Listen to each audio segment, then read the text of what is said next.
पंकज जी, आपकी लेखनी, आपके विचारों का मैं कायल हूँ। आप जिस प्रकार से हिंदू धर्म, हिंदू संस्कृति, हिंदू समाज के विषय के मुद्दे रखते हैं और जिस शैली में रखते हैं, वह एक महान कार्य, महान योद्धा की अभिव्यक्ति है। और यह कार्य, यदि मैं गलत नहीं हूँ तो आप ऑर्कुट के समय से करते आ रहे हैं। आप voice of India, voice of inspires के साथ जुड़े रहे हैं। आपने सेंटर फॉर इंडिक स्टडीज़ के लिए भी कार्य किया। वहाँ आपने कई विद्वानों को आपने मेन स्ट्रीम में ले आए। और यदि मैं सही हूँ तो आप वर्तमान में राष्ट्रम स्कूल ऑफ पब्लिक लीडरशिप से जुड़े हुए हैं। आपने अभी अभी ही संगम टॉक्स पर मंदिरों के विषय में अपनी बात रखी और उस जानकारी से मैं बड़ा प्रभावित हुआ, इसलिए मैंने भी उस विषय में बात करना चाहा। और मैं आपका बहुत बहुत धन्यवाद करता हूँ कि आपने हमारी इस चर्चा के लिए समय निकाला। बहुत बहुत धन्यवाद अभिषेक जी कि आपने मुझे अवसर दिया और समझा कि इस विषय पर बातचीत की जाए। बहुत बहुत धन्यवाद। पंकज जी, सबसे पहले तो मैं ये जानना चाह रहा था कि हमारी संस्कृति के ऐसे बहुत से शब्द हैं जिसको पश्चिमी समाज अभी तक समझ नहीं पाया है, और वे स्टीरियोटाइप ही अपने अनुसार उसे ट्रांसलेट करके उपयोग में ले रहे हैं। जैसे हम देखते हैं, उन्होंने धर्म को रिलीजियन कर दिया, उन्होंने संस्कृति को कल्चर कर दिया। और चूंकि हम भारतीय भी अपनी संस्कृति के महत्व उन सबको नहीं जानते, इसलिए हम भी उसे स्वीकार कर लेते हैं। तो मैं सबसे पहले ये जानना चाह रहा था कि हमारी संस्कृति में मंदिर जो शब्द है, उसका अंग्रेजी ट्रांसलेशन टेम्पल है, वो एक स्वीकार्य तरीके से हम उपयोग में भी लिया जा रहा है। तो क्या यह शब्द पूरी तरीके से मंदिर का जो अर्थ है, इसका जो महत्व है, उसको अभिव्यक्त करने में सक्षम है, या वहाँ भी कुछ रिलीजन और धर्म जैसी बात है? मंदिर का अगर हम अनुवाद कहें तो टेम्पल एक तरह से सही है, क्योंकि जो खुद स्वयं मंदिर जो शब्द है वो बहुत प्राचीन समय में, जिसको अब हम मंदिर की तरह जानते हैं, उसके लिए प्रयोग नहीं होता था। जो सबसे अधिक जिस शब्द का प्रयोग होता है मंदिरों के बारे में, जिसको अब हम मंदिर से जानते हैं, वह है देवालय।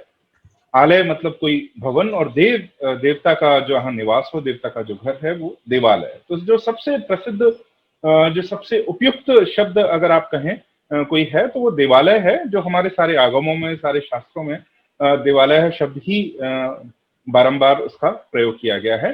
बाकी देवस्थान, देवगृह, इस तरह से भी कई और शब्द हैं। मंदिर का शब्द का जो अर्थ है वो जो प्राचीन हमारा जो आप कह सकते हैं शास्त्र है, उसमें एक जगह संगठित होना, मिलने की जगह है। वो मंदिर भी हो सकती है, या ऐसा कोई और मंडप भी हो सकता है।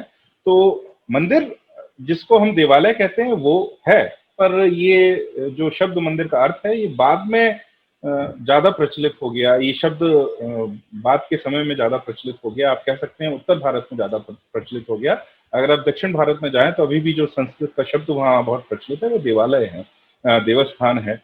मंदिर बहुत कम प्रयोग होता है। तो उस स्थिति, उस दृष्टि से अगर हम देखें तो मंदिर भी शब्द बिल्कुल उपयुक्त नहीं है। गलत नहीं है, मंदिर हम कह सकते हैं उसको, पर बिल्कुल उपयुक्त नहीं है। परंतु क्योंकि मंदिर बहुत प्रचलित हो गया है, और उत्तर भारत में जो मंदिर शब्द है वो बहुत ही प्रचलित है, सब लोग बहुत अच्छे से उसको जानते हैं। तो मेरे मत में जो शब्द इतना प्रचलित हो और वो उसका विपरीत अर्थ अगर ना हो, तो उसका प्रयोग नहीं छोड़ना चाहिए। उसकी उपयुक्तता बहुत होती है। जिस तरीके से धर्म, रिलीजन बिल्कुल नहीं है, लेकिन अगर हम रिलीजन वर्ड को अंग्रेजी में या किसी और हमारे वार्तालाप में बिल्कुल ही हम प्रयोग करना छोड़ देंगे, तो कई बार अंतर्राष्ट्रीय पटल पर हमें बहुत घाटा भी होता है कि रिलीजन को, क्रिश्चियनिटी और इस्लाम जैसे बहुत सारे बेनिफिट्स हैं, बहुत सारे फायदे हैं, वो हिंदू धर्म को नहीं मिलेंगे अगर आप उसको रिलीजन की तरह टर्म नहीं करते हैं। और भी बहुत सारी चीजें हैं जिसके लिए हमें पूरी तरह उनको त्याग प्रत्याग करना सही नहीं है। तो हम ये कह सकते हैं कि इनका सही अर्थ नहीं है।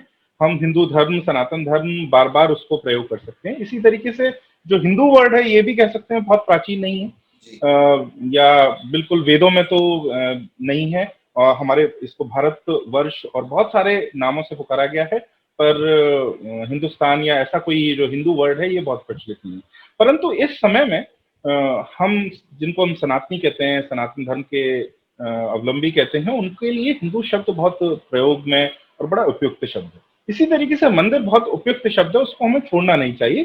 साथ में हमें ये बताते रहना चाहिए, इंटरचेंजेबली प्रयोग करते रहना चाहिए कि देवालय, देवस्थान जो शब्द हैं, ये बड़े सटीक हैं और जो मंदिर की महत्ता है या उसका जो गुण है, उसका जो अर्थ है, उसको बहुत अच्छे से बताते हैं। टेम्पल वर्ड की अगर आप बात कहें तो टेम्पल भी कोई क्रिश्चियन या जूडो क्रिश्चियन उसका अर्थ नहीं है। ईसाइयत के पहले इवन यहूदी जो रिलीजन है, जुडाइज्म है, उसके पहले भी टेम्पल बनते रहे हैं, जो अनेक पेगन पॉलिथिस्टिक जो प्रकृति वाले जो धर्म है, यूरोप के, ग्रीस के, रोम के, वो सब टेम्पल बनाते रहे और इस शब्द का भी, इसके जो इक्विवेलेंट जो शब्द हैं उनका प्रयोग करते रहे। तो टेम्पल जूडो क्रिश्चियन वर्ड नहीं है, उससे पुराना है। हम कह सकते हैं कि एक दृष्टि में टेम्पल मंदिर का अर्थ है, पूरी तरह कन्वे नहीं करता है हमको। एक तरीका इसका ये है, जो अभी राजीव मल्होत्रा जी कहते हैं संस्कृत नॉन ट्रांसलेटेबल है, वो बात बिल्कुल सही है। हमको बहुत सारे शब्द हैं जिनका सही अनुवाद ना होने के कारण बहुत सारी भ्रांतियां समाज में फैल रही हैं। हमको वो बातचीत करते रहना चाहिए, पर अगर हम पूरी तरह वार्तालाप बंद कर देंगे कि इस शब्द का कोई अनुवाद हो ही नहीं सकता, तो भी हमें बहुत घाटा हो सकता है। क्योंकि अंग्रेजी आप माने या ना माने, आपको अच्छा लगे या ना लगे, पूरे विश्व की मनचाही भाषा हो चुकी है। सारा वार्तालाप, सारा कम्युनिकेशन अंग्रेजी में हो रहा है और इसके कारण, क्योंकि विज्ञान की भाषा बन चुकी है वो, और बहुत सारे जो बौद्ध धर्म से, हिंदू धर्म से, जो आध्यात्मिक पक्ष को लिखने वाले अंग्रेजी भाषा में बहुत लिख रहे हैं, तो बड़ी उत्कृष्ट भाषा भी बनती जा रही है। तो अगर हम इसको बिल्कुल ही एक तरह से कम्युनिकेशन, वार्तालाप बंद कर देंगे इन दो भाषाओं के बीच में, संस्कृत और अंग्रेजी के बीच में, तो वो भी हमारे लिए बहुत अच्छा नहीं है। तो ठीक है, हम ये बताते रहे कि temple is not the most correct translation, बहुत बिल्कुल सटीक शब्द नहीं है, पर हम उसको प्रयोग कर सकते हैं और हमको छोड़ना भी नहीं चाहिए। ये बात मैंने दूसरे प्लेटफॉर्म पर भी कही है, लिखा भी है इसके ऊपर, और वो बात मैं आज आपके सामने भी करूंगा। तो अभी आपने इसका जो अर्थ बता रहे थे, इसमें आपने कई चीज़ों को समेटा, जैसे कि ये शब्द है अपने आप में कई संस्कृतियों, कई धर्मों को समेटे हुए है। जैसे आपने बताया कि ये पेगन संस्कृति में भी ये शब्द सुनाई देता था। जुडाइज्म में हम देखते हैं यरूशलेम में टेम्पल माउंट, जो हम आए दिन सुनते रहते हैं। चीन और जापान, जो भारत के बाहर का जो बुद्धिस्ट संस्कृति है, इसमें भी ये शब्द प्रयोग में आता है। तो और भारत में ही हम देखें तो बौद्ध, जैन, सिख, पारसी, इन सब में भी टेम्पल शब्द उपयोग में आ रहा है। तो क्या सभी धर्मों में इस शब्द के मायने और इसके जो अर्थ हैं वो एक ही है या भिन्न भिन्न है? अगर हम ईसाइयत को देखें और इस्लाम को देखें, तो इसमें टेम्पल या इससे कहीं भी निकट कोई शब्द का प्रयोग नहीं होता, क्योंकि मस्जिद बिल्कुल भी टेम्पल नहीं है और ना ही चर्च टेम्पल है। टेम्पल का प्रयोग बाइबल में जरूर हुआ है, पर वो यहूदी यानी जुडाइज्म के कॉन्टेक्स्ट में है, ओल्ड टेस्टामेंट में है, जो पुराने नियम में है, और उसमें यहूदियों ने भी टेम्पल शब्द को नहीं छोड़ा है। और अगर आप इंग्लिश ट्रांसलेशन पढ़ें तो उनके लिए, जैसे सोलोमन का जो टेम्पल है जिसको बार बार तोड़ा गया, तो वो टेम्पल, यहूदी आज भी वो शब्द यूज करते हैं। जो टेम्पल ऑन द माउंट जो बोलते हैं, वो यहूदियों का संबोधन है, और उसको ईसाई या दूसरे जो हैं इस्लाम है वो नहीं मानते हैं, तो जुडाइज्म उसको मानता है। तो मस्जिद बिल्कुल भी टेम्पल जैसा नहीं है, चर्च बिल्कुल भी टेम्पल जैसा नहीं है। इसका एक जो गुण धर्म अगर आपको बताया जाए, तो जो गिरजाघर जिसको बोलते हैं, चर्च है, वो मूल्य रूप में मुख्यतः एक प्रार्थना का स्थल है। वहां जाके आप और कुछ नहीं कर सकते, प्रार्थना कीजिए। वहां पर जो रिचुअल होते हैं, वहां पर जो आप कह सकते हैं जो नियम जो पालन होते हैं, कि वहाँ जो यूकेराइस्ट होता है, जो ईसा का मांस खाना, ईसा का खून पीना, जो वाइन और ब्रेड की जो सेरेमनी करते हैं, लेक्चर्स होते हैं, आप वो उनको सुनिए और प्रार्थना कीजिए। और कन्फेशन एक बड़ा चर्च में एक टूल है कि पादरी के पास जाके आप अपने जो सारे पाप हैं उनको बताइए। तो ये सब चीजें वहां होती हैं, पर वहां ध्यान या और कोई गतिविधि बहुत कम होती है। इसी तरीके से मध्य युग में कैथोलिक चर्च में कई सारी चीजें जुड़ गई थी जो कि मंदिर के निकट थी। जैसे वहां पर कुछ भजन, और भजन तो हम एक बिल्कुल ठीक दृष्टि में नहीं कह सकते, पर इस तरीके की सिंगिंग, डांसिंग, ऐसी एक्टिविटीज भी होने लगी थी, जिसको प्रोटेस्टेंट मत वालों ने, जिन्होंने कहा कि हमें ईसाइयत के मूल में जाना है, उन्होंने खत्म कर दिया। इस तरह से मस्जिद में ये कोई भी चीज नहीं होती है, वहां केवल और केवल प्रेयर का और इकट्ठा होने का स्थान है। वहां पर आप जाते हैं, आप नमाज पढ़िए और जो मुल्ला या जो इमाम कह रहा है उसकी बात सुनिए, इसके अलावा आप कुछ नहीं कर सकते। मंदिर में देवता, जैसा देवालय जो शब्द का अर्थ है, वहां देवता वास करता है। मस्जिद में कोई देवता, अल्लाह तो आप ना देख सकते हैं, उसको ना सुन सकते हैं, ना उससे बातचीत कर सकते हैं।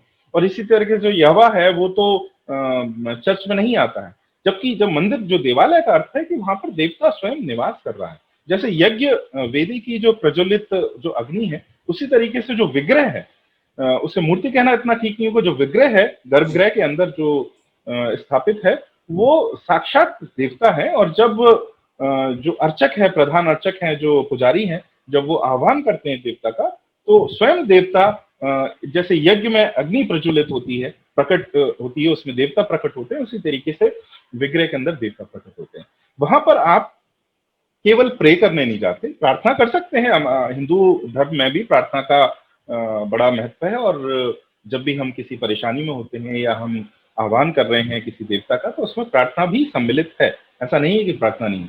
पर इससे भी अधिक महत्वपूर्ण बात है कि आप वहां ध्यान करने जाते हैं, आप वहां दर्शन करने जाते हैं। जो सबसे मुख्य कह सकते हैं कि मंदिर में देवालय को विजिट करने का, देवालय जाने का जो सबसे प्रमुख कारण है, वो दर्शन। देखिए, दर्शन शब्द बहुत अलग है। यहाँ पे आप किसी को प्रे नहीं कर रहे हैं, आप दर्शन कर रहे हैं, देखने जा रहे हैं, स्वयं अपने चक्षुओं से, अंतर चक्षुओं से भगवान के दर्शन करने जा रहे हैं। तो जब आप मंडप में खड़े होते हैं, मंदिर के जो 3 मुख्य भाग हैं, गर्भगृह जिसमें देवता का विग्रह स्थापित है, अंतराल जहां पर पुजारी, प्रधान अर्चक खड़ा रहता है, और फिर मंडप जहां पर भक्त इकट्ठे होते हैं। मंडप में खड़े होके अंतराल के बाद बीच में आपके अंतराल है जहां पर पुजारी है, और गर्भगृह में जो देवता है, आप उनके दर्शन करते हैं। जब पुजारी आह्वान करता है, तो एक तरह से एक शक्तिपात होता है। ऊपर का जो कलश है, जो मंदिर के ऊपर है, वहां से जो सुप्रीम कॉन्शियसनेस से जो चेतना है, वो नीचे आती है विग्रह में, और देवता स्वयं उसमें वास करते हैं। और कह सकते हैं कि आपकी चेतना नीचे से ऊपर उठती है, दोनों चेतना उस विग्रह में मिलती है। आप उस देवता का, उस भगवान का वहां उस समय दर्शन करते हैं। तो ऐसी जो अनूठी अनूठी जो कह सकते हैं कि ये वार्तालाप होता है, ये मस्जिद में नहीं हो सकता, क्योंकि वहां तो ये महापाप माना जाएगा कि आप अल्लाह के तो ना, आप दर्शन तो कर ही नहीं सकते हैं, कैसे भी नहीं कर सकते। और इसी तरीके से चर्च में भी इसका कोई अर्थ नहीं है। तो जो देवालय में जो दर्शन होता है, वो बहुत ही अनूठी चीज है वो, और इन दोनों मजहबों में ऐसा नहीं होता। पर अगर हम बात करें जैसे चीन में जो मंदिर हैं, या जापान में जो मंदिर हैं, या थाईलैंड, कंबोडिया, वियतनाम, ऐसे देशों में जो मंदिर है, यानी जो पेगन पॉलिथिस्टिक धर्म ही है, जो नेचुरल रिलीजन्स हैं, जो वहां के देवी देवता जहां पूजे जाते थे, और उसके बाद फिर वो पद्धतियां विकसित हुई और अलग अलग धर्म बने, वो उनके जो मंदिर हैं, उनको आप कह सकते हैं कि वो हमारे मंदिर जैसे ही हैं। हो सकता है कि उनकी अवधारणा इतनी विकसित ना हो सकता है कि शास्त्र इतने विस्तृत ना लिखे गए हों। जो लक्षण ग्रंथ लिखे जाते हैं, जो हमारे लक्षण ग्रंथ है कि जो भी गतिविधि हो रही है, कोई डिसिप्लिन है, कोई शाखा है किसी अध्ययन करने की, किसी एक विषय की, तो वो उसके जो मूल आप तत्व हैं या सिद्धांत है, वो कहाँ पाएंगे? वो लक्षण ग्रंथ होता है। तो आगम शास्त्र जो हैं, वो पूरी तरह डिक्टेट करते हैं कि एक मंदिर को बनाना कैसे चाहिए, मूर्ति को कैसे बनाना चाहिए, वास्तु कैसा होना चाहिए, शिल्प कैसा होना चाहिए, वहां पर कौन कौन सी कह सकते हैं कि जो रिचुअल्स हैं वो वहां पर होने चाहिए, पुजारी की चर्या क्या होनी चाहिए, भक्त की चर्या क्या होनी चाहिए, दर्शन कैसे करना चाहिए, कोई त्योहार को कैसे सेलिब्रेट करना चाहिए, ये सब आगम शास्त्र है। तो हो सकता है ये शास्त्र वहां पर इतने विकसित ना हो, परंतु अगर आप उनकी आत्मा को देखें, तो वो वैसे ही मंदिर है जैसे हिंदू मंदिर है। तो आप चीन के, जापान के जो शिंतो धर्म में जो है, जो ताओ धर्म में है, इनके जो मंदिर हैं, आप कह सकते हैं कि वैसे ही मंदिर हैं जो हिंदू धर्म में होते हैं। और ये क्योंकि पेगन पोलिथिज्म 2000 साल पहले पूरे विश्व में था, ईसाइयत और इस्लाम ने कॉन्क्वेस्ट करके उसको लगभग सारे कॉन्टिनेंट से समाप्त कर दिया। एक ही महाद्वीप यानी एशिया में ही वो भारत चीन, और भारत चीन के बीच में जो देश है, केवल यहीं पर वो बचा हुआ।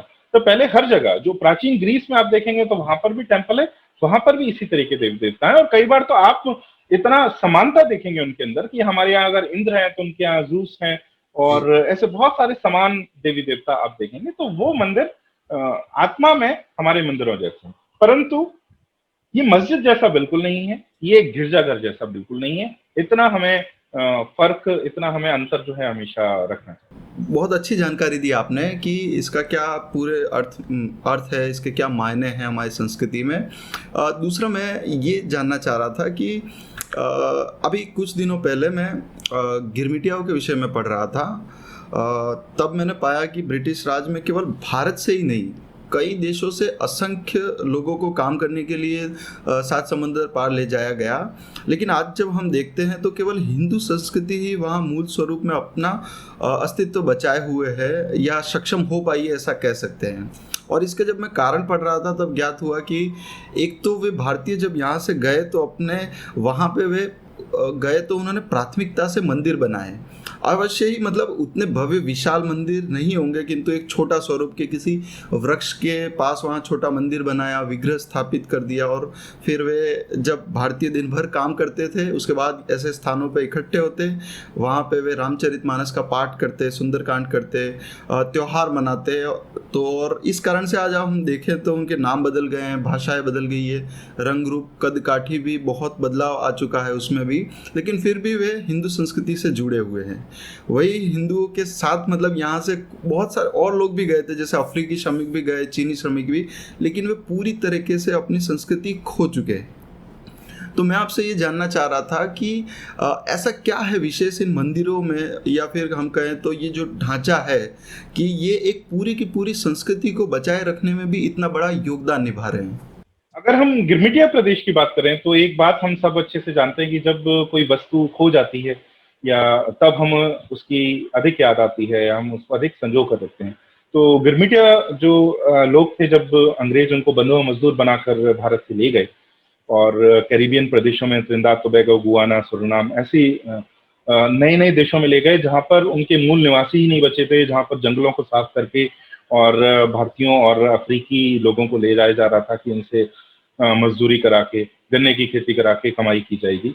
तब उनको कोई आशा ही नहीं थी कि भारत भूमि पर वापस वो कभी पहुंच पाएंगे, इसलिए उन्होंने ज्यादा उसको संजो कर रखा। तो मंदिर उन्होंने बिल्कुल बनाए वहां पर, और त्रिनिदाद टोबैगो में भी इस तरह के कुछ आपको मंदिर मिलेंगे। सुरिनाम, गुआना, सब जगह आपको वो मंदिर मिलेंगे।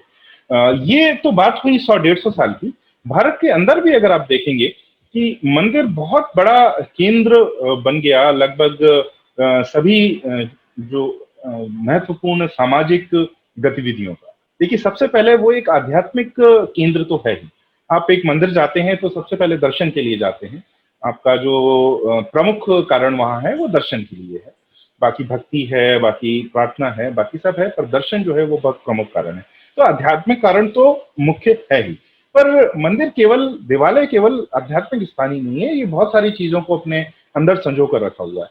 तो अगर एक दो चीज आपको उसकी गिनाई जाए कि वो कौन सी चीजें हैं, तो देखिए, एक मंदिर मठ भी है।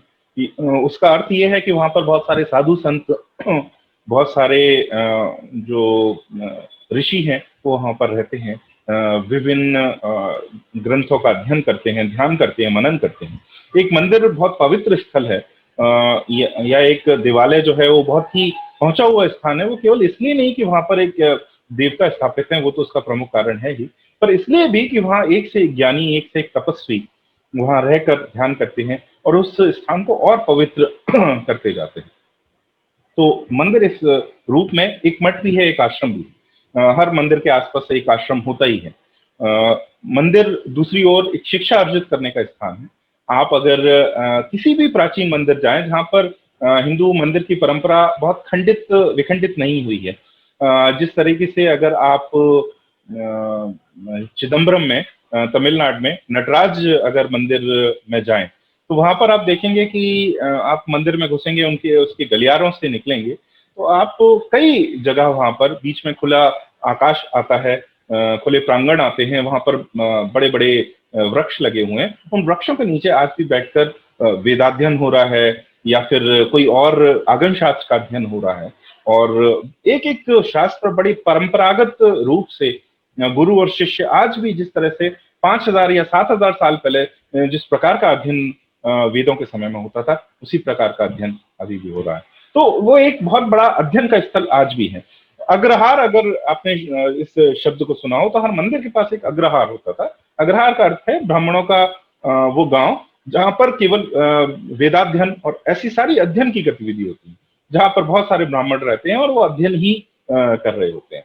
तो ये शिक्षा का एक बड़ा केंद्र था। जिस समय आज के जैसी बड़े बड़े विश्वविद्यालय हर जगह नहीं हुआ करते थे। विश्वविद्यालय हमारे यहाँ बड़े प्राचीन समय से हैं, पर हमें ये समझना होगा कि वो उस समय कुछ हजार कह सकते हैं कि जो विद्यार्थी हैं उनको ही वो पढ़ा पाते थे। पर देश में तो बहुत समय से करोड़ों की आबादी है, तो वो ये जो छोटे छोटे मंदिर हर राज्य में, हर स्थान में, हर रीजन में होते थे, वो विश्वविद्यालय की तरह भी काम करते थे, जिसमें हमारे सबसे प्रमुख विषयों का अध्ययन किया जाता था। तो मंदिर एक विद्या का, विद्या अध्ययन का बहुत बड़ा केंद्र था। फिर वो एक आर्थिक और सामाजिक स्थान भी था। अगर आप मंदिरों में घूमें और बिना किसी दुराग्रह के, देखिए, और पूर्वाग्रह के, आप ज्यादा कुछ अपने मन में लेकर ना जाइए, केवल एक भक्ति भाव अगर आप लेकर जाएंगे, तो आप बहुत सारे मंदिरों में अगर जाते हैं, एक के बाद एक बार मंदिर आप विजिट करते हैं, तो आपको ऐसा दिखने में लगेगा कि बहुत सारी आर्थिक और सामाजिक व्यवस्थाएं मंदिर के साथ जुड़ी हुई हैं। श्री रंगम में अगर आप जाएं, तिरुचिरापल्ली में श्री रंगम में, श्री रंगनाथ स्वामी में अगर जाएं, दुनिया में अभी विश्व में सबसे बड़ा फंक्शनिंग टेम्पल जो अभी फंक्शन कर रहा है। वैसे तो अंकोर वाट को सबसे बड़ा हिंदू मंदिर बोला जाता है, पर अंकोर वाट खंडित बहुत समय पहले हो चुका है। अभी वामपंथियों ने उनको किया था 70 और 80 के दशक में, और उससे पहले भी वो खंडित हो चुका है। तो अभी आप कह सकते हैं प्रॉपरली फंक्शनिंग टेम्पल वो नहीं है। लेकिन अगर रंगनाथ स्वामी दुनिया का सबसे बड़ा फंक्शनिंग टेम्पल है। तो आप गोपुरम, जो पहले गोपुरम के अंदर घुसेंगे, तमिलनाडु का जो वास्तुकला है वो थोड़ी अलग है। जो मुख्य मंदिर होता है वो बहुत बड़ा नहीं होता, उसमें गर्भगृह जिसमें जो मुख्य विग्रह स्थापित है वो बहुत बड़ा नहीं होता। उसके चारों ओर प्रांगण होते हैं, स्क्वायर्स होते हैं, और उन स्क्वायर के चार तरफ 4 दरवाजे होते हैं, और उन दरवाजों के ऊपर गेट होते हैं। वो गेट के शिखर जो होते हैं उन्हें हम गोपुरम कहते हैं। उत्तर भारत में ऐसा समझते हैं, जो बड़े बड़े ऊंचे गोपुरम के पिक्चर्स जो हम देखते हैं, ऐसा लगता है यही मंदिर है। वो मंदिर नहीं है, वो केवल द्वार है जिससे हम गुजर के अंदर जाते हैं। तो जब मैं पहले गोपुरम के अंदर उसमें घुसा, तो मैंने देखा कि वहाँ 4 लेन रोड है और वहां पर बसें भी चल रही हैं, वहाँ बड़े बड़े व्हीकल्स चल रहे हैं। आप मंदिर के अंदर हैं और बहुत बड़ी रोड है और उसमें बसें चल रही हैं। वहां पर बैंक है, वहां पर कपड़े की दुकानें हैं, वहां पर हर प्रकार के स्थल हैं, वहां पर खाने के, भोजन के बहुत सारे स्थल हैं। जब 3 गोपुरम में अंदर गया, तब जाके वहाँ व्हीकल जो है वो बंद हुए। तब केवल पैदल वाले ही आपको, जो वहां पर यात्री हैं, वो आपको मिले। तो इस तरीके से मंदिर वो इतना बड़ा होता है कि इतनी सारी सामाजिक और आर्थिक गतिविधियों को अपने अंदर संजोए हुए। जिस तरह से एक देवता का जो अभिषेक अगर हो रहा है, शिव का, ईश्वर है, उनका अभिषेक हो रहा है, तो उस अभिषेक में जो सामग्री लगनी है, पहले जो व्यवस्था होती थी कि वो सीधे बाजार से खरीदी नहीं जाती थी।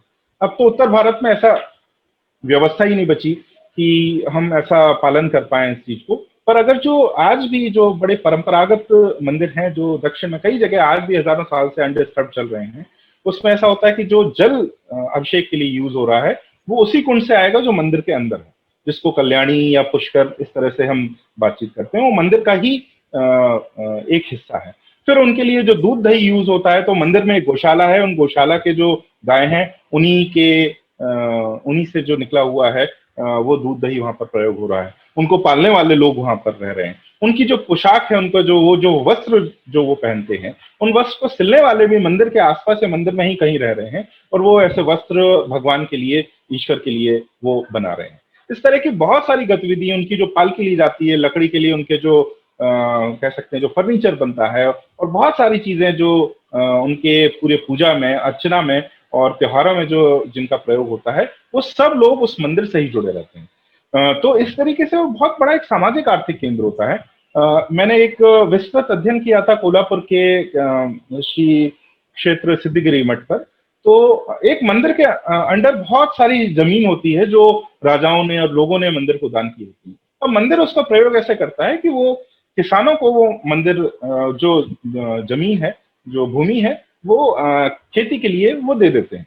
और उनके बच्चे और उनके बच्चे हमेशा सदैव उस धरती पर खेती करके अपना परिवार का आराम से पालन पोषण कर सकते हैं। उन्हें मंदिर में एक सेवा देनी होती है कि वो कोई ना कोई एक सेवा, अगर वो झाड़ू लगा रहे हैं या और कोई काम कर रहे हैं, कुछ जो पूजा अर्चना होती है उसमें कोई एक सेवा दे रहे हैं, एक सेवा उन्हें मंदिर में देनी होती है।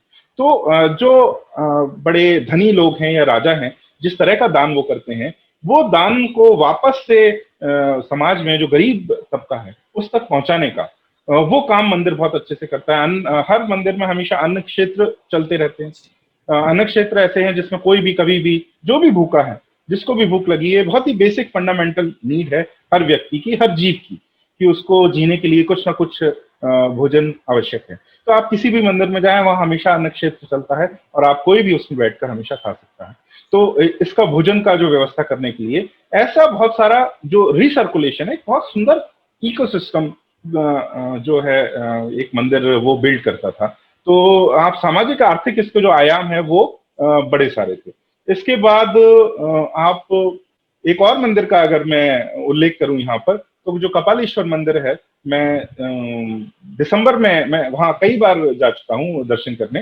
दिसंबर में एक बार मैं गया तो वहां पर बहुत सुंदर नृत्य और गायन चल रहा था, क्योंकि पूरा दिसंबर का जो महीना है चेन्नई में बहुत नृत्य गायन के लिए बड़े बड़े कलाकार पूरे विश्व से, पूरे भारत से वहां जुड़ते हैं। हर तरफ ऐसा कोई ना कोई संगोष्ठी चलती रहती है और वो मंदिर उसका केंद्र होते हैं। तो कला का, नृत्य का, संगीत का एक बहुत बड़ा केंद्र हुआ करता था। अब आप अगर कोई भी प्राचीन मंदिर जाएं, जैसे खजुराहो का मंदिर अगर ले लें, तो आप वहां जाएंगे, शिल्प ही शिल्प है। वास्तु तो है ही, एक मंदिर को बनाने के लिए वास्तु तो बहुत प्रयोग में आता ही है, वहां शिल्प भी बहुत सारा होता है। तो वहां पर शिल्पी और वास्तुकार इस तरह से इस कला का भी वो नमूना है। वहां चित्रकारी भी बहुत होती है, क्योंकि अगर मंदिर के छत पर और दीवारों पर देखें तो बहुत सारे म्यूरल्स और पेंटिंग्स, चित्रकला के नमूने आपको देखने को मिलेंगे। तो इस तरह से बहुत सारी कलाएं, ललित कला, संगीत, नृत्य, इन सभी का मंदिर एक केंद्र होता है। फिर वो विद्याधन का केंद्र तो मैंने आपको जो बताया वो है ही। ये सभी हमारी सांस्कृतिक धरोहर भी है, चल भी और अचल भी। इन सभी को संजोता है मंदिर, आज भी उनको प्रोटेक्ट किए हुए। अगर आप कई जगह देखें तो मंदिर के अलावा वो जो सांस्कृतिक धरोहर है वो आपको शहर में या उस क्षेत्र में और कहीं मिलेगी ही नहीं। तो इस तरह से मंदिर वो सांस्कृतिक धरोहर जो पूरी तरह से खो चुकी है, उसका भी वो स्थान है। और अंत में ऐसे बहुत सारे आयाम है, बहुत बड़ा विषय है। अंत में एक बहुत महत्वपूर्ण चीज मैं कहना चाहूंगा कि मैंने ऐसा बहुत सारे मंदिरों में देखा, ये हिमाचल में, कर्नाटक में, तमिलनाडु, इसका कोई एक स्थान से संबंध नहीं है, ये हर जगह ऐसा है कि विधि में भी मंदिर बहुत महत्वपूर्ण भूमिका निभाता था। कि जो छोटे मोटे झगड़े हो जाते हैं गांव के स्तर पर, जो विवाद हो जाते हैं प्रॉपर्टी को लेकर, संबंधों को लेकर, तो इसमें फैमिली तो इम्पोर्टेंट होती है। हर स्थान में मंदिर के पास ये अधिकार होता था कि मंदिर में 5 पंच बैठे, मंदिर में विग्रह के सामने, उनको साक्षी मानते हुए कि भगवान के सामने, देवता के सामने हम झूठ नहीं बोलेंगे, अगर झूठ बोलेंगे तो बहुत बड़ा महापाप होगा और हमको उसकी सजा मिलेगी। और उसके सामने बैठ के वो न्याय करते थे। बहुत जो झगड़े होते थे छोटे मोटे, उनको समझाते थे, सुलझाते थे। तो 90% जो छोटे मोटे झगड़े हैं वो स्टेट के पास, राज्य के पास जाते ही नहीं, क्योंकि जब राज्य की एक अपनी अलग गति है। राज्य बड़ा लंबा होता है उसका प्रोसेस, उसमें सही गलत बहुत, जहां तक ऊपर तक आप जाएं तो सही गलत के सारे पैमाने जो समाप्त हो जाते हैं। जिस तरह से अभी आप विधि और न्याय को देख लीजिए, उसमें कुछ सही गलत तो बचा ही नहीं है। जो जीत गया वो सही है, जो हार गया वो गलत है, इतनी सी बात बची है। तो ये सब चीजें, उसमें अच्छे बुरे का कोई बोध नहीं है, केवल लीगल है या इलीगल है। अब इसमें अच्छा और बुरा कुछ नहीं है। जिस तरह से भरतपुर में अभी एक हत्या हुई, एक कपल की, बड़ा प्रसिद्ध केस है कि वो एक कार में जाके पति पत्नी को मारा। बहुत ब्रूटल मर्डर तो है ही वो, पर अगर आप उनकी इतिहास देखें तो वो जो पत्नी थी उसने एक 6 साल के मासूम बच्चे को जिंदा जला के मारा था, और उसका जो मामा था उसने ये बदला लिया है। तो लेकिन कोर्ट तो उसको इतनी ही सजा देगा जितनी किसी भी हत्यारे को मिलेगी। पर अगर आप धर्म और अच्छे बुरे के परिप्रेक्ष्य में देखें तो जो दूसरे, जो हमारे धर्म से जो संबंधित जो न्याय के जो क्षेत्र थे, वो उनकी अवधारणा थोड़ी अलग थी। मंदिर उनमें से एक था, और ये एक तो राज्य के ऊपर बहुत भार नहीं आने देता था छोटे छोटे ऐसे केसों का, और दूसरा बहुत स्विफ्ट होता था, बहुत जल्दी होता था। और भगवान को साक्षी मान के एक पूरा समाज जो सब भगवान को साक्षी मान रहा है, वो कोई बड़ा पाप भी नहीं करता था। तो इस तरह से मंदिर इन सब चीजों को एक साथ संजोए हुए है। केवल वो कला, संस्कृति, विज्ञान, धरोहर केवल इसी का क्षेत्र नहीं है, वो समाज को एकजुट बनाए रखता है, एक साथ में बनाए रखता है। न्याय और विधि के स्तर पर भी वो एक समाज में अराजकता नहीं फैलने देता। उसका बहुत सारे जो धाराएं हैं उनका समन्वय करता है और समाज को एकाग्र रखता है, जिससे कि शांति बनी रहे और हम अपने कार्यों को करते रहें। तो क्या यही कारण था कि जब इतने सारे जो मंदिरों के आयाम हैं, इनको देखते हुए जब मुस्लिम आक्रांता जब आए इस्लाम के नाम पर अपना धर्म का प्रचार करने, तो उन्होंने सबसे पहले जो सूची बनाई होगी उनमें मंदिरों को सबसे अव्वल रखा? हाँ जी, बिल्कुल ये है। अगर आप इतिहास पढ़ें, ये तो इतिहास ना भी पढ़ें, अगर आप मंदिरों में जाते हैं, पुराने किलों में जाते हैं, तो आपको टूटे हुए मंदिरों के अवशेष हर जगह मिलेंगे। हर मूर्ति खंडित है। अगर आप पास में देखें, मस्जिद है, उसमें कुछ भी नहीं गिरा, उसकी मीनार वैसी ही है। बहुत सारे भूकंप आए हैं और हमारा राज्य अभी भी हमसे झूठ बोलता है। वहां पर जो अधिकतर जो सूचना लगी रहती है, उसमें लगा रहता है किसी भूकंप में ये मंदिर गिर गया। भूकंप में वो भूकंप में नाक टूटती है, भूकंप में इतनी सी छोटी मूर्ति की नाक टूटी हुई है, उसका आंख टूटा हुआ है, या अगर देवी है तो उनका जो वक्ष स्थल है वो निकाला गया है। ये भूकंप में हो जाता है। और वहीं पास में जो मस्जिद खड़ी है उसमें ऐसा कुछ भी नहीं होता है। तो वो अवशेष आपको हर जगह मिलते हैं। बीदर के अगर आप किले में जाएं तो आपको बहुत संभल के चलना पड़ता है, क्योंकि पैर के नीचे जो है किसी मूर्ति का अवशेष आ सकता है। क्योंकि उन्होंने वो आज भी वो रास्ते में गाड़ी हुई है, जो पुराने समय में उन्होंने गाड़ी होंगी, आज भी एएसआई ने उसको निकाला नहीं है। आपको दीवार में, किले की दीवारों में कई जगह मूर्तियां और उनके जो भग्नावशेष हैं वो आपको झांकते हुए मिलेंगे। तो उन्होंने लाखों लाखों मंदिर का विध्वंस किया है। श्री सीताराम गोयल ने बहुत अच्छी कंपाइलेशन में एडिट करके 2 वॉल्यूम की किताबें लिखी है, Hindu temples what happened to them. और इसमें एक टिप ऑफ एन आइसबर्ग कहते हैं वो, बस इतनी सी एक झलकी दे रहे हैं आपको। 10,000 से ऊपर मंदिरों की सूची है, जो कि इस्लामी जो आक्रमणकारी थे उन्हीं के जो लिखे हुए अकाउंट्स हैं, उनमें से उन्होंने वो लिस्ट निकाली है कि कितने मंदिर उन्होंने यहाँ तोड़े हैं। इसको तोड़ना उनके लिए प्रमुख आप कह सकते हैं गतिविधि रहती थी। एक तो मंदिर एक स्थूल चीज भी है, वो बहुत सूक्ष्म भी है, पर आक्रमणकारी के लिए वो उठ के जा नहीं सकता। तो एक स्थान पर है, सबसे ऊंचा दिखता है। जिस समय इस्लामी आक्रमणकारी भारत में घुसे तो मंदिर भारतीय जीवन का बहुत महत्वपूर्ण केंद्र हो चुका था। किसी भी नगर में अगर आप जाएं तो सबसे ऊंचा शिखर मंदिर का ही होता था। तो दूर से अगर उस समय, तो जब ऐसे स्काई राइज नहीं हुआ करते थे जो आज आधुनिक काल में होते हैं, तो दूर से अगर सेनाएं आए तो उन्हें मंदिर का शिखर ही दिखता था। तो वो सबसे ज्यादा कॉन्स्पिक्युअस, जो सबसे ज्यादा दिखने वाला कह सकते हैं कि जो बिल्डिंग है वैसी हुआ करती थी। तो सबसे पहले उसको वो तोड़ते थे। दूसरा, इस्लाम जो मजहब है उसमें उसके मूल में ही ऐसा है कि खुद प्रॉफिट मोहम्मद ने अपने उनका जो आखिरी विश है, आखिरी उनकी जो कह सकते हैं जो डाइंग विल है, वो ये है कि अरेबिया में एक भी पोलिथिस्ट यानी मूर्ति पूजक ना बचे। और उसी को जब उनकी सेनाएं जब बाहर गई तो हर पर्शिया में, बाइजेंटियम में, भारत में उन्होंने यही फॉलो किया, क्योंकि उनको ये फॉल्स गॉड्स मानते हैं। देखिए, उसको हमें समझना पड़ेगा वो क्यों तोड़ते हैं। कि भारत में तो वो बहुत बड़ा केंद्र है ही, उनके लिए भी ये महापाप है, क्योंकि ये फॉल्स गॉड्स हैं, ये शैतान है। शिव उनके लिए शैतान है। ईसाइयों के लिए भी ऐसा ही।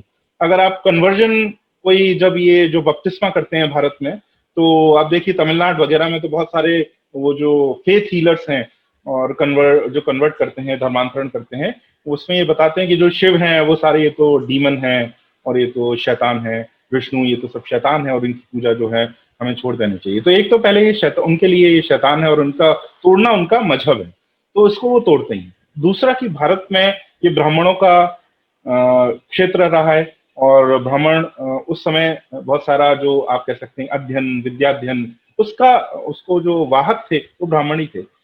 जो वेदों को आगे ले जाना, जो सारे जो मूल में जो बड़ा गहरा अध्ययन करना होता है, जो आध्यात्मिक जो पक्ष है हमारा, उसका जो अध्ययन करते थे, जो हमारे मूल ग्रंथ हैं उनको आगे बढ़ाना, ये सब जो ब्राह्मण कम्युनिटीज करती थी, उनका सेंटर भी मंदिर हुआ करता था। तो एक मंदिर को तोड़ने से उनके एक पंथ कई काज होते थे।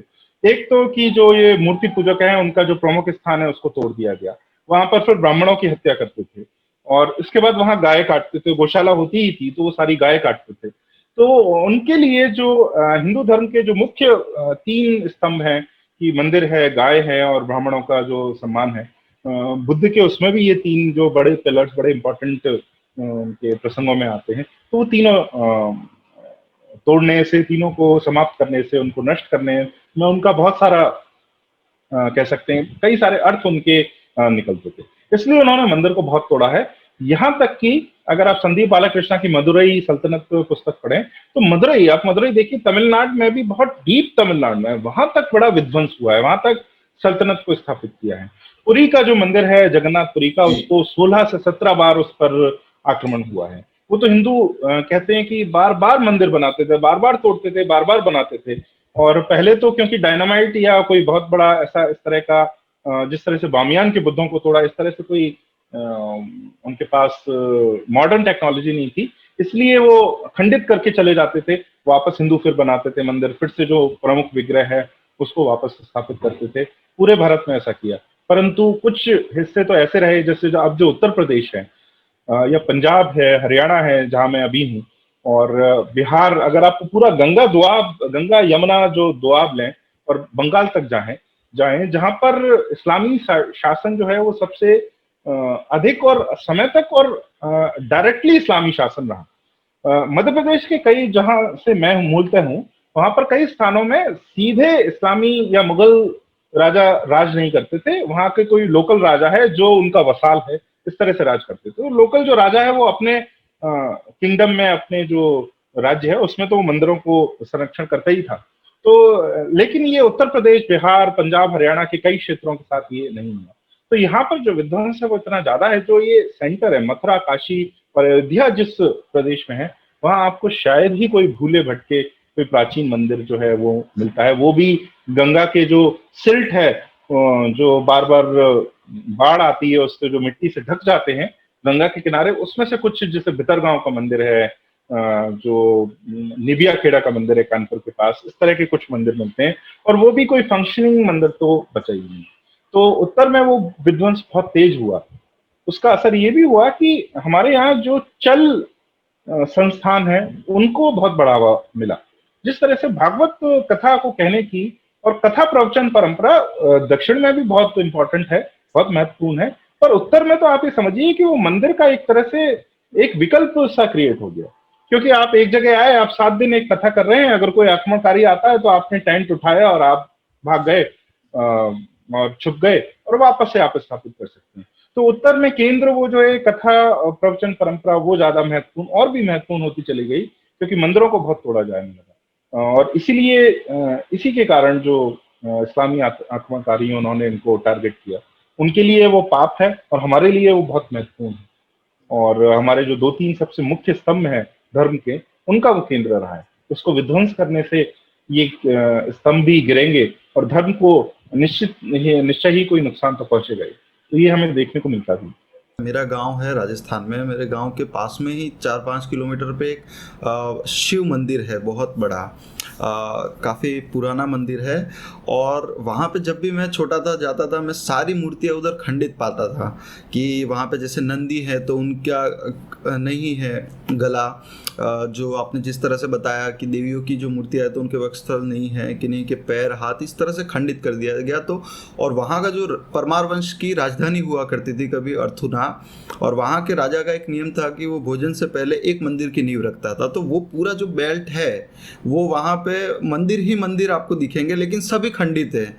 और अभी तक मैं ये सोचता हूँ कि इनका क्यों कभी जीर्णोद्धार नहीं हो पाता। जैसे पुरातत्व विभाग है तो वो इस तरह के मंदिरों को क्या करेगा, वो अपने संरक्षण में ले लेगा और उसके बाद वहाँ पे कहीं काउंटर रख दिया, म्यूजियम का एक स्वरूप दे दिया, और वो मंदिर यूं के यूं है। तो क्या इन मंदिरों को, खंडित मंदिरों को फिर से मतलब सुचारू नहीं किया जा सकता, वहाँ पे वापस से उनका जीर्णोद्धार नहीं हो सकता क्या?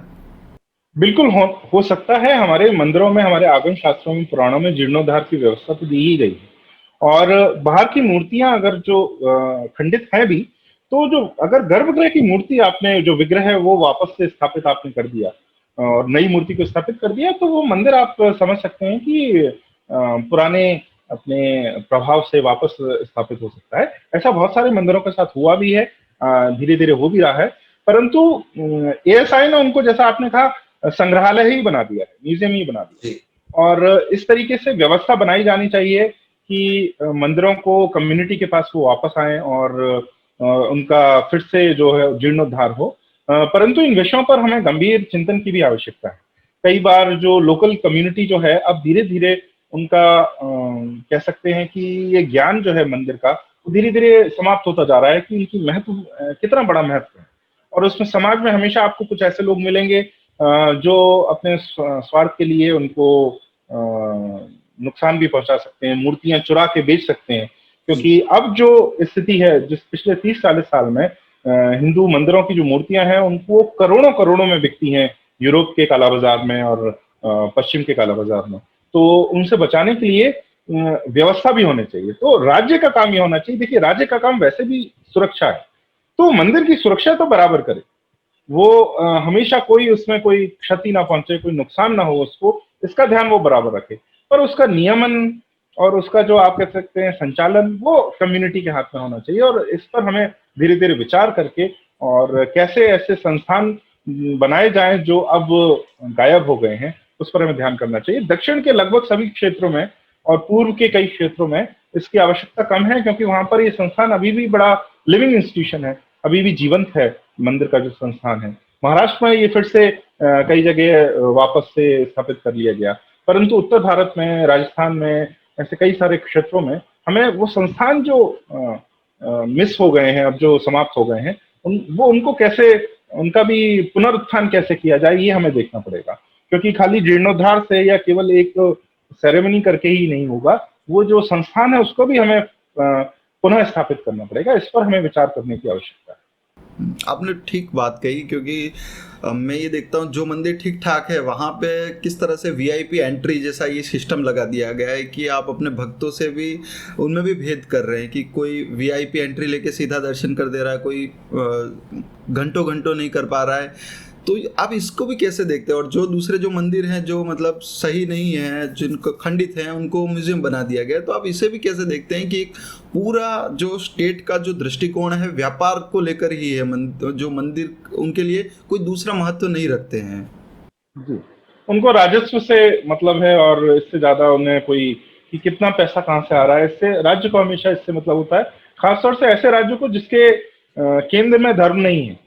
कहना चाहिए कि हमारा जो अभी राज्य है वो अधार्मिक राज्य है, क्योंकि धर्म को, वो सेकुलर है, तो धर्म को तो कहीं वो अपने केंद्र में रखता ही नहीं है। तो ऐसे धर्म के केंद्र में तो राजस्व और कर और यही होगा, इससे ज्यादा उसका अर्थ नहीं होता। तो निश्चित ही राज्य के इन्फ्लुएंस से तो म्यूजियम जैसा तो वो बिल्कुल नहीं होना चाहिए।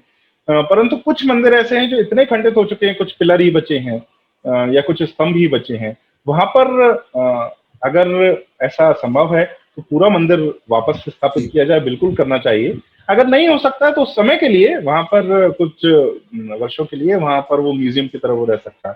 परंतु ऐसे बहुत सारे हजारों हजारों मंदिर हैं जो बिल्कुल बाहर से कुछ मूर्तियां खंडित हैं, परंतु गर्भगृह में अगर आप स्थापित करते हैं एक नए विग्रह को, तो वो पूरी तरह मंदिर की तरह आज भी फंक्शनल दोबारा हो सकते हैं। तो पहले उन पर कार्य होना चाहिए और फिर दूसरी चीजों पर। वीआईपी एंट्री की आपने बात कही, तो अवश्य जो राजनीतिक संस्कृति है हमारे यहाँ अब, तो उसमें उनको ज्यादा महत्व देना वो तो खराब है ही। परंतु एक समस्या आधुनिक काल में मंदिरों के सामने ये खड़ी हुई है। अगर आप श्रीरंगम तिरुचिरापल्ली का फिर से मैं उदाहरण लूं, तो मैं जिस दिन वहां गया था, वहां पर बोल रहे थे कि महीनों में सबसे कम भीड़ वाला, कई महीनों में सबसे कम भीड़ वाला दिन था। मैं बड़ा सौभाग्यशाली था उस समय। और उस सबसे कम भीड़ वाले दिन पर मुझे 3.5 घंटे लगे लाइन में लगने के बाद गर्भगृह के द्वार पर दर्शन करने को, जहां पर आप 5 सेकंड रुकते हैं, क्योंकि जो पुजारी है आपको पीछे से जो है, क्योंकि आपको वो जो वहां पर शेषशाही विष्णु की आपको मूर्ति दिखती है और श्री रंगनाथ स्वामी वो लेटे हुए हैं, तो आपको उनका नाभि, उनके मुख और उनके पद तीनों के दर्शन करने होते हैं। तो जो पुजारी आता है, जो प्रधान अर्चक वहां खड़ा रहता है, और आप अगर सामने उसके हैं तो आपको एक तरह से पीछे पीठ पे ऐसा चांटा लगा के ये मुख देखिए, ये नाभि देखिए, ये पैर देखिए और आगे बढ़ा देता है।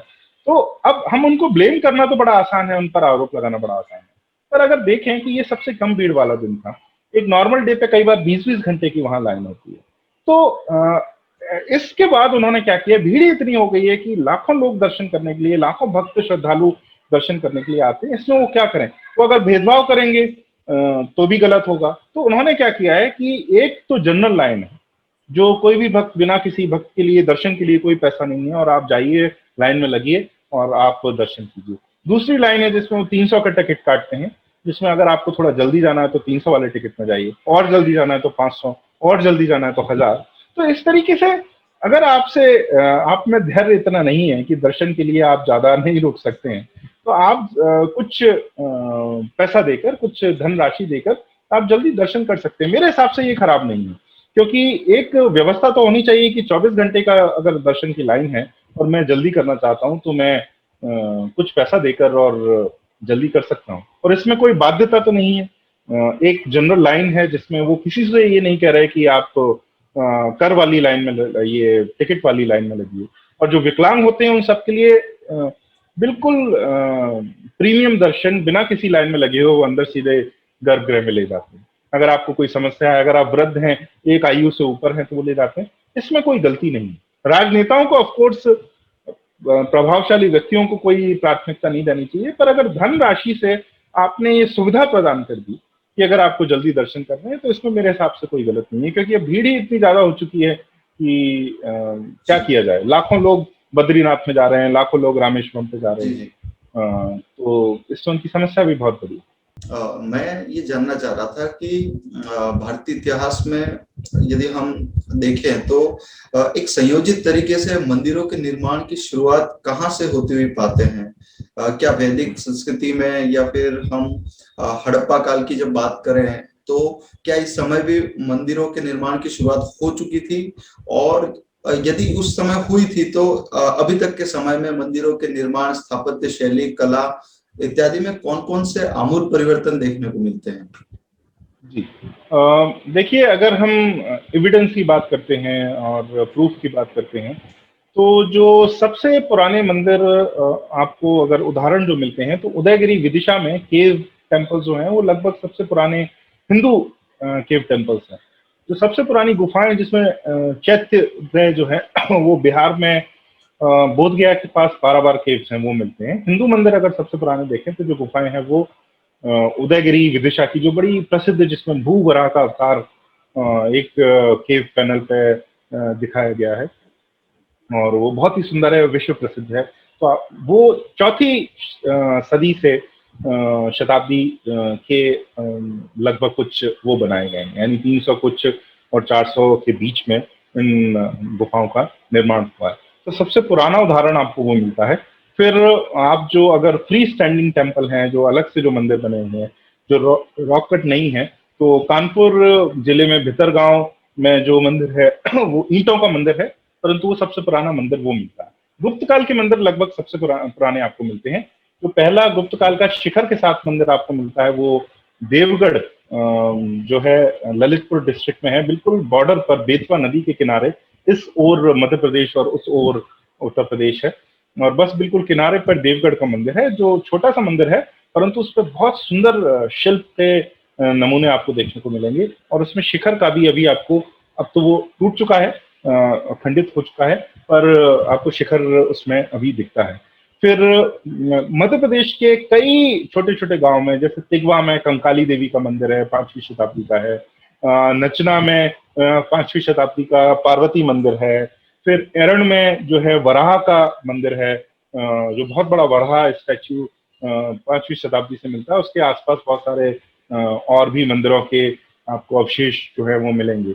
इस तरह से बहुत सारे गुप्त काल के मंदिर आपको मिलेंगे, जो 4वीं से 5वीं शताब्दी से ये आपको शुरुआत होती हुई दिखती है। ये मैं आपको अभी जो एविडेंस बता रहा हूँ, ये आर्कियोलॉजिकल एविडेंस है, यानी आपको जो आप जाएं तो आपको आर्कियोलॉजी में जो अभी जो एविडेंस मिलता है, जो प्रमाण मिलते हैं, उनकी बात कर रहा हूँ। दक्षिण में बनवासी कर्नाटक में मधुकेश्वर जो मंदिर है, उसके अभी जो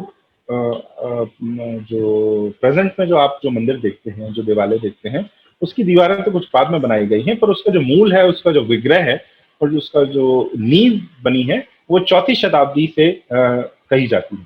फिर हलसी कर्नाटक में ही भूवरा ये और लक्ष्मी नरसिम्हा का मंदिर है, वो 5वीं शताब्दी का है। और चित्तूर डिस्ट्रिक्ट में आंध्र प्रदेश में एक बहुत पुराना मंदिर मिलता है गुड़ी मल्लम में, जो परशुरामेश्वर मंदिर है। मंदिर तो थोड़ा बाद का है, 8वीं शताब्दी का है, परंतु जो लिंग है, जो शिवलिंग है, बड़ा सुंदर मुखलिंगम है, वो 2री शताब्दी से। तो सबसे पुराना आपको उदाहरण वहां मिलता है। तो इस तरीके से बहुत सारे उदाहरण हैं। महाबलीपुरम का जो मंदिर है, जो रथ है, वो भी आपको 5वीं शताब्दी से मिलते हैं, 5वीं और 6वीं शताब्दी से मिलते हैं। तो इस तरीके से बहुत सारे मंदिरों के आपको 4वीं शताब्दी से अवशेष मिलना शुरू हो जाते हैं। और इसका मतलब क्या है कि हिंदू मंदिर केवल 1600 साल पुराना है, ऐसा नहीं है। ये प्रमाण केवल आर्कियोलॉजी के, क्योंकि अगर आप देखेंगे, अगर आप हिंदू ग्रंथ पढ़ें, उससे पहले पत्थरों में मंदिर बनाने से पहले भारत में जो ट्रेडिशन था, जो प्रथा थी, वो दूसरे मिट्टी में या दूसरे आप कह सकते हैं लकड़ी में मंदिर बनाने की जो प्रथा थी वो प्रचलित थी। जिस तरह से नाट्यशास्त्र में हमें इसके कुछ अवशेष दिखाई देते हैं। आज भी ग्रीस में अगर आप देखें तो जो थिएटर है वो स्टोन का बनाया है उन्होंने, और वो आज भी आपको थिएटर देखने को मिलते हैं। भारत में जो थिएटर बनाया जाता था और आज भी बनाया जाता है, वो टेम्परेरी है। वो लकड़ी से, मिट्टी से, पेरिशेबल मटेरियल से बनाया जाता है। जब नाटक प्ले होता है, जब नाटक खेला जाता है, खेलने के बाद उसको डिसमेंटल कर दिया जाता है, उसको स्थापित करते हैं और विस्थापित कर देते हैं। इसी तरीके से मंदिर को पहले परमानेंट की जगह यज्ञ वेदी की तरह, यज्ञ वेदी ऐसे ही होती है कि आपने यज्ञ वेदी बनाई, वहां यज्ञ किया, यज्ञ होने के बाद उसको डिसमेंटल कर दिया। इसी तरीके से मंदिर, क्योंकि यज्ञ वेदी का ही कंटिन्यूएशन है, उसी का एक स्वरूप है। ये आर नागस्वामी ने बहुत सुंदर तरीके से वैदिक रूट्स ऑफ हिंदू आइकोनोग्राफी में इसका पूरा प्रमाण जो है दिए हैं कि जो मंदिर है वो यज्ञ वेदी का ही कंटिन्यूएशन, उसी का एक रूप है। तो जिस तरह से वेदी, यज्ञ वेदी को आप प्रयोग के लिए लाते हैं और फिर उसको डिसमेंटल कर देते हैं, उसी तरीके से मंदिर को किया जाता था, पेरिशेबल मटेरियल में बनाया जाता था। आज भी आपको इसके अवशेष कई सारी हिंदू प्रथाओं में मिलते हैं। जैसे जब गणेश चतुर्थी आती है तो 7 दिनों के लिए जो गणेश की प्रतिमा है, जो विग्रह है, वो स्थापित किया जाता है। पूरे जोर शोर से उनके स्वागत होता है, उनका पूजा अर्चना होती है, और 7 दिन के बाद उन्हें विसर्जित किया जाता है, स्थापन और विसर्जन।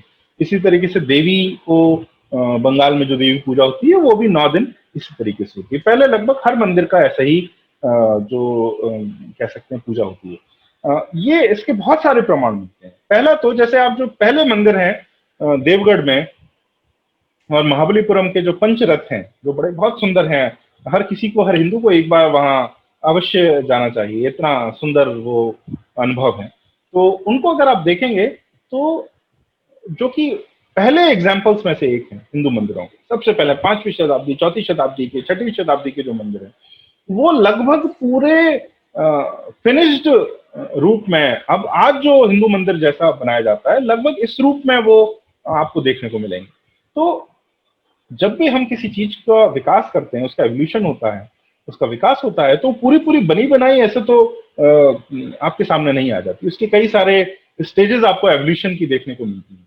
तो अगर पहले एग्जाम्पल्स आपको हिंदू मंदिरों में पूरे कंप्लीट दिख रहे हैं, इसका मतलब है उनके पीछे दूसरे मटेरियल में, मिट्टी में, लकड़ी में, घास फूस में आपको बहुत सारे पहले एग्जाम्पल्स और permutation, combination, hit and trial हुआ होगा, उसके बाद यहाँ तक आए।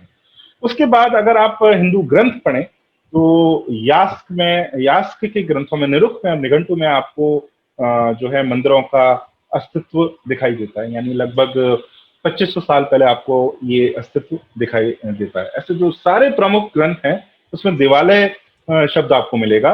महाभारत के अंदर देवस्थान शब्द का बार बार प्रयोग किया गया है। रामायण में देवाग्रह और देवायतन, ये एक और शब्द हैं मंदिर के लिए जो प्रयोग होते हैं, इनका प्रयोग बहुत मिलेगा। राम खुद मंदिर जाते हुए ऐसा बताया गया है कि वो मंदिर जा रहे हैं, और महाभारत में भी इस तरह के बहुत सारे प्रसंग हैं। तो इसका मतलब 5000 साल पहले, आप महाभारत को कैसे भी करना है, 3,500 से 4,000 साल पुराना तो महाभारत है ही, और कम से कम 4,000 साल के इतिहास तो है ही। इसी तरीके से आप सिक्कों के ऊपर मंदिरों का जिक्र आप देखेंगे जो पुराने सिक्के मिलते हैं। तो मंदिर 4000 साल पहले तो आपको समझिए कि था ही।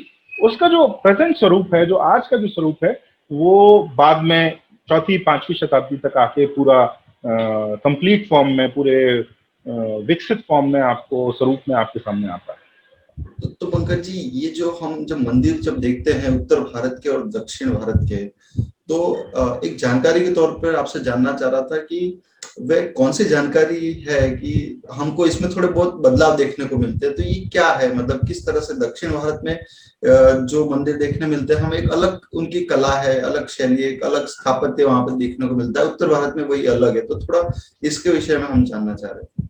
मुख्यतः भारत में तीन मंदिर स्थापत्य कला में तीन शैली के मंदिर होते हैं, नागर, वेसर और द्रविड़। उत्तर भारत में मुख्यतः नागर, दक्षिण भारत में द्रविड़, और उत्तर और दक्षिण भारत के बीच में जो कर्नाटक प्रदेश है, कर्नाटक है, वहां पर बाद में वेसर जो शैली है उसका भी विकास हुआ। तो इनके कुछ, अगर हम इनको कैसे पहचाने, तो बहुत ज्यादा देखने में आपको बहुत भिन्नता लगेगी, बहुत ज्यादा अंतर नहीं होता, शिखर में बहुत अंतर होता है। द्रविड़ जो मंदिर है उसका जो शिखर है, गर्भगृह का जो शिखर है, शिखर मतलब जो गर्भगृह का शिखर है, वो पिरामिड होता है, यानी उसमें कई सारे तल होते हैं, एक तल के बाद दूसरा, तीसरा, चौथा, पांचवा, इस तरह से तल होते हैं। तो द्रविड़ मंदिर में तल है, उसका जो विमान है, जो शिखर है ऊपर ऑक्टागोनल, वो 8 साइड वाला एक डोम होता है जो ऊपर से रखा जाता है, वो बहुत छोटा होता है, बाकी कई सारे तल होते हैं। अगर आप बृहदेश्वर मंदिर देखें जो थंजावुर में है, तो उसमें कई सारे तल हैं, ऊपर जाके एक ऑक्टागोनल डोम है। जो नागर शैली का है, यानी उत्तर भारत में जो मंदिर बनते हैं, उसमें शिखर वो उसके फिर 3 वैरायटी हैं, इसमें लतिन, शेखरी और भूमिज, जो 3 मुख्य वैरायटी है। तो लतिन जो शैली है, मतलब नागर शैली की 3 शैलियां जो प्रमुख है, उसमें जो लतिन शैली है, बीच में एक गवाक्षलता होती है, शिखर में वो ऊपर तक जाती है, चारों तरफ से गवाक्षलता उठती है और ऊपर जाके एक जगह मिलती है, उसके ऊपर एक आमलक होता है। आमलक मतलब एक पहिए जैसा आप स्ट्रक्चर देखते होंगे शिखर के ऊपर हुए, जिसके ऐसे रिब्ड स्ट्रक्चर होता है, आंवले जैसा दिखता है। उसके ऊपर कलश होता है छोटा सा, जिसके अंदर वो नवग्रह रखे जाते हैं, जो कि गर्भगृह में विग्रह के नीचे भी एक ऐसा ही कलश होता है। तो ये लतिन शैली है। कोने पर उसमें अर्धशिखर आपको देखेंगे। जो सबसे प्रमुख शैली है नागर शैली में, शेखरी शैली है, जिसमें बहुत सारे शिखर, अर्धशिखर, जिसको उरुश रंग बोलते हैं, वो अर्धशिखर का झुरमुट उठता हुआ दिखता है, जो बहुत सारे छोटे छोटे शिखर एक दूसरे के सहारा लेते हुए ऊपर उठते हैं, और ऊपर सिर एक आमलक होता है, फिर उसके ऊपर एक कलश होता है। तीसरी वैरायटी है भूमिज, जिसमें भी एक गवाक्षलता बीच में होती है, और पास में जो उरुष रंग है, छोटे जो शिखर हैं, वो एक के ऊपर एक, सीधे एक के ऊपर एक चढ़ते हैं और ऊपर जाके मिलते हैं। इस तरह से 3 मुख्य धारणा जो है वो शैली है, जो नागर शैली के मंदिर होते हैं।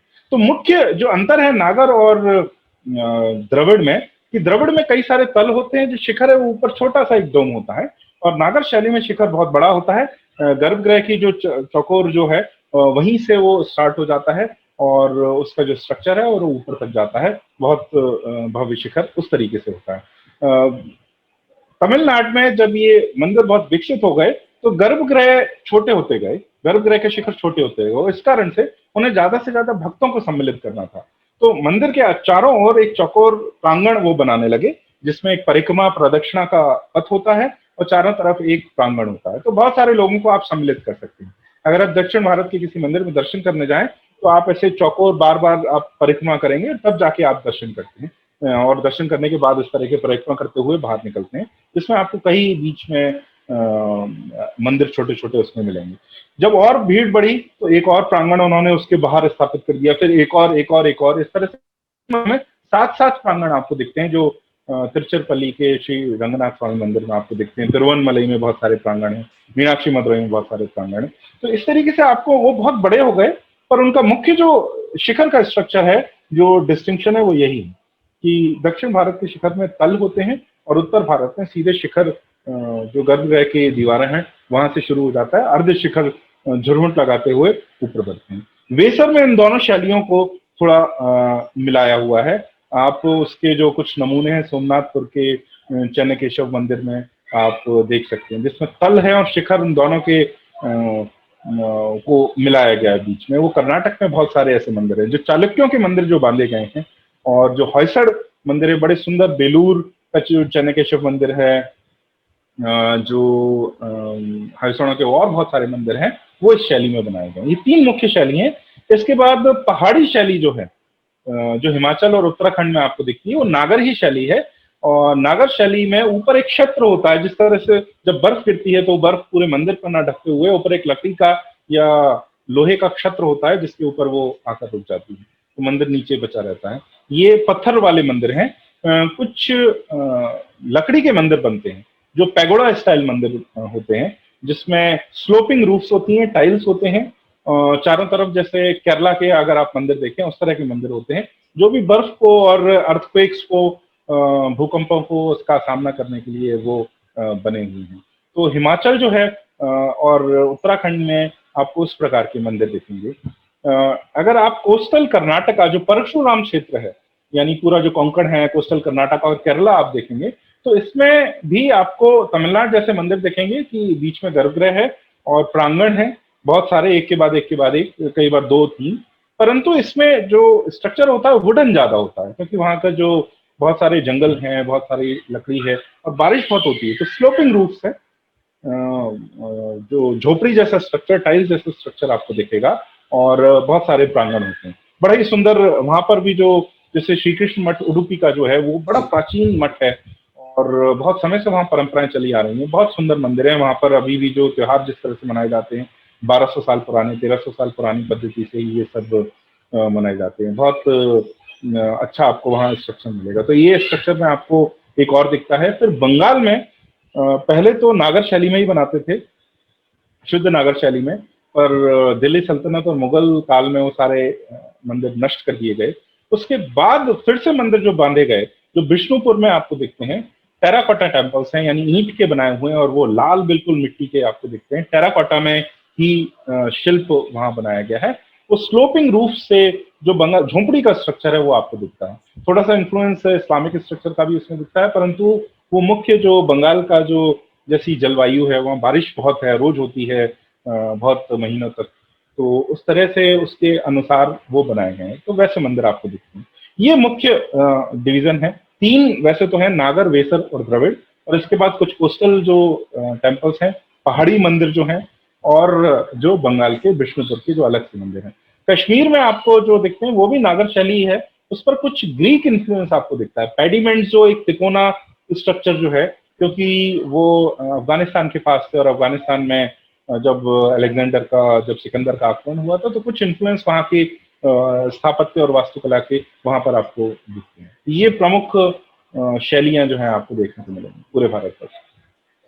ये जो मंदिर बन रहा है अभी, राम मंदिर, तो ये किस नागर शैली में ही पूरी तरह से? जी, नागर शेखरी, नागर में जो शेखरी जो स्टाइल है उसमें वो बन रहा है।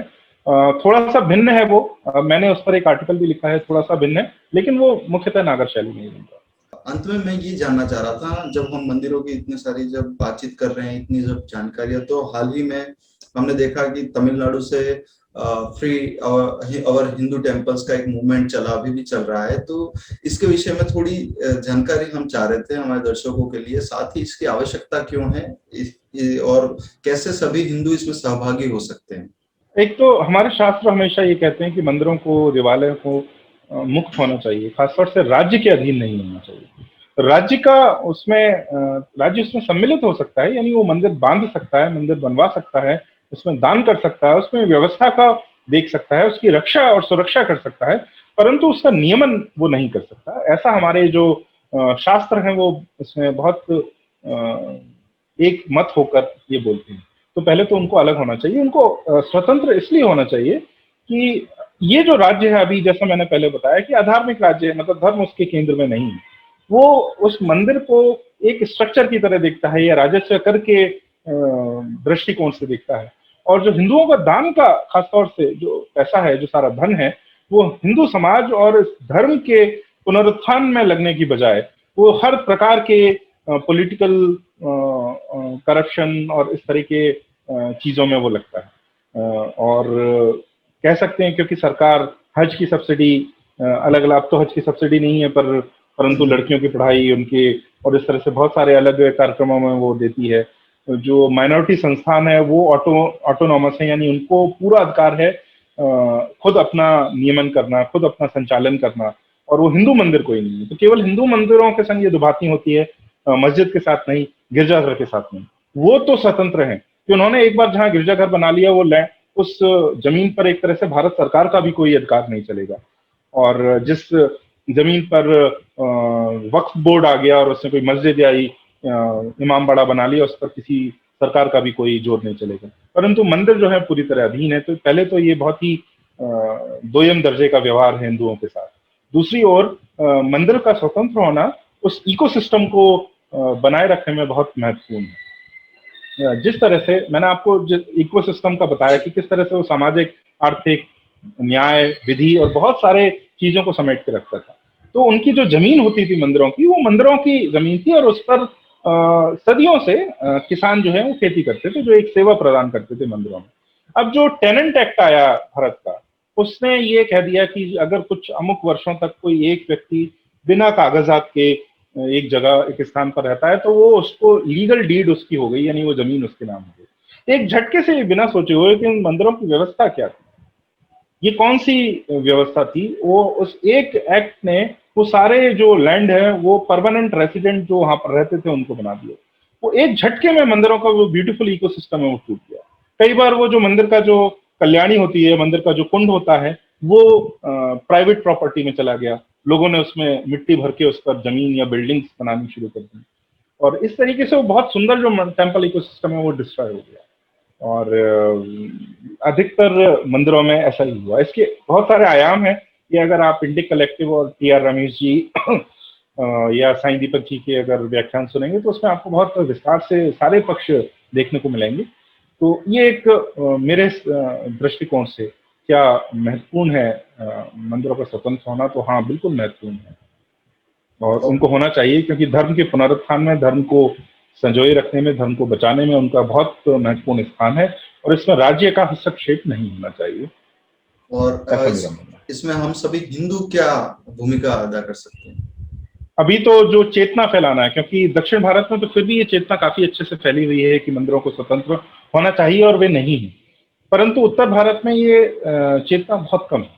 तो आप और हम जो उत्तर भारतीय हैं, उत्तर भारत में जिनका जन्म हुआ है, हमारा सबसे बड़ा कर्तव्य है कि उत्तर भारत में लोगों को ये कन्विंस किया जाए, अवेयरनेस, ये चेतना फैलाई जाए कि मंदिरों को स्वतंत्र होना चाहिए।